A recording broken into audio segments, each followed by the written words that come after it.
Yes, students, the next topic which we are going to do, it is Sher Shah Suri. So let's study about his early life. Sher Shah was the son of Jagidar, and his actual name was Farid Khan. During his employment under the ruler of Bihar, he killed a tiger single-handedly. With a single hand, you can say that he killed a tiger. That is why he was given the name Sher Khan. He was a great conqueror and extended his empire while annexing Punjab, Sindh, and Multan. He also controlled Gwalior, Malwa, and Rajasthan. He fought two battles against the Mughal Emperor Humayun and defeated him. He ascended the throne of Delhi in 1540 when he was at the age of 67. Now, small information about administration, Sher Shah administration. He introduced many reforms. In fact, it is said that he looked upon his subject just like a father looks after his children. He was a liberal and secular ruler who did not discriminate between his subjects. He worked towards the welfare of his subjects, both for Hindus and the Muslims. Sher Shah constructed a network of roads, that is Grand Trunk roads, from Peshawar to Sonaghil.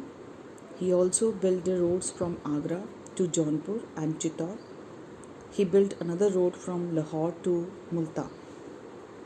Then, to make travel comfortable, Sher Shah built sarai and wells at regular interval. Sarai, basically these are the kind of rest houses. Then trees were also planted on both sides of the roads, and number of inns again sarais were constructed for the travelers. These inns gradually gained in importance, and they became the center of trade. Special officers known as Mukaddams were appointed to ensure the safety of travelers. Roads, roads helped Sher Shah to establish a good postal system and promoted inland trade. His roads and shrines has been called the arteries of the empire. Sher Shah divided his empire into 47 provinces. Each sarkar was then divided into many districts. A pargana comprises several villages. Then each, you can say, sarkar was under the charge of the shikadar and the munsifan.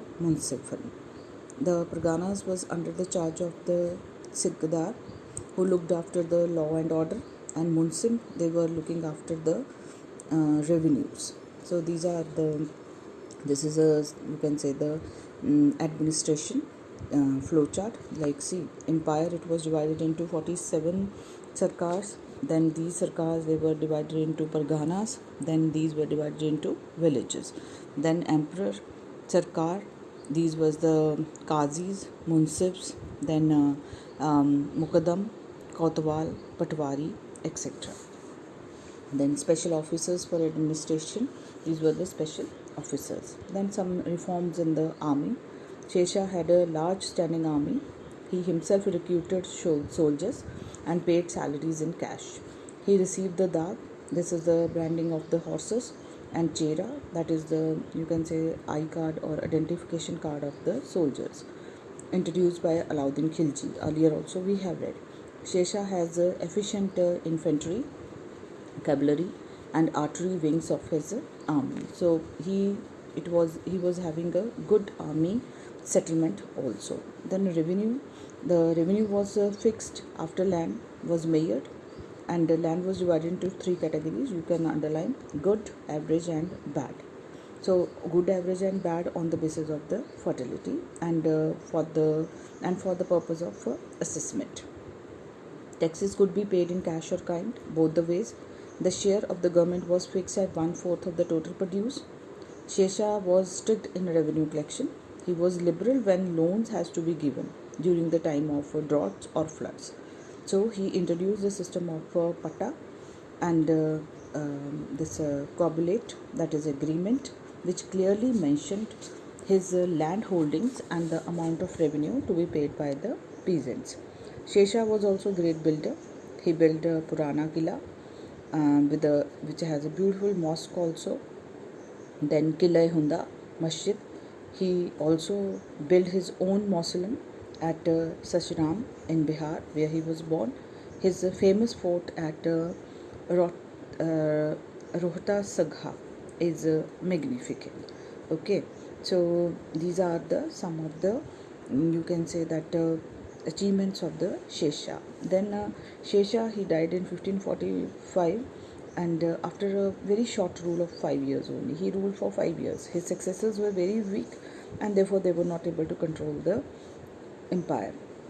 And due to that reason, Humayun returned to India and he captured Delhi and Agra, and the Afghan rule ended and the great Mughal dynasty came into the force. So this was all about your Mughal dynasty. Now let's do the back exercises. So please, who constructed the Grand Trunk Roads? So the answer will be Sher Shah. Mark the answer, Sher Shah. When was the Battle of Chanderi fought? 1528. When was the Battle of Chanderi fought? 1528.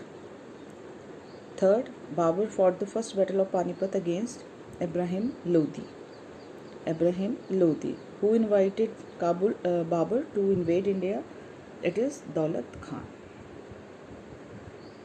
What was the real name of Shesha? Farid Khan. Real name of Shesha? Farid Khan. So the first fill up, the first one it is Fortunate. Second it is 555 CE. Third it is Kanuj.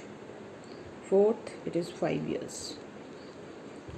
Fortunate 1555 CE, Kanuj, and 5 years. Now come to this 1526, the first Battle of Panipat. 39, Battle of Chausa. Humayun in 1555. Babur won victory, use of artilleries. Ibrahim Lodi was defeated in the first Battle of Panipat. Bahadur Shah, ruler of Gujarat. Now state the true and false. The first Battle of Panipat, true. The Battle of Kanwa, true. Third one, Babur introduced many new reforms, false.